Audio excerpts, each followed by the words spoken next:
নবীজি আবু বকরের দরজায় এসে ডাক দিল, আবু বকর। বলার সাথে সাথে দরজাটা খুলে গেল। নবী ডাক দিয়া বলে, আবু বকর আপনি কি ঘুমান নাই?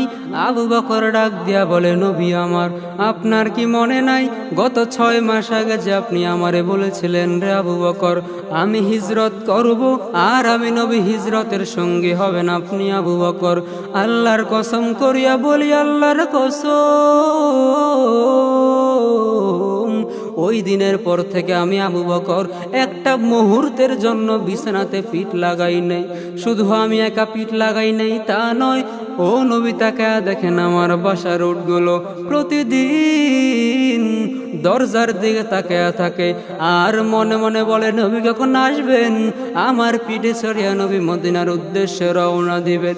আমি আবু বকর ঘুমাই নাই, উটগুলো ঘুমায় নাই তা নয়, ও নবী বাসার মধ্যে চলেন।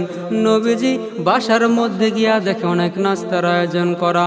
নবী ডাক দিয়া বলে, রে আবু বকর, এত অল্প সময়ে এত নাস্তার আয়োজন কেমনে সম্ভব?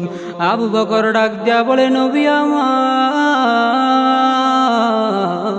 আমার ছোট্ট মেয়ে আসমা প্রতিদিন নাস্তা বানাইয়া বানাইয়া অপেক্ষা করে আর আমাকে ডাক দিয়া বলে, আব্বু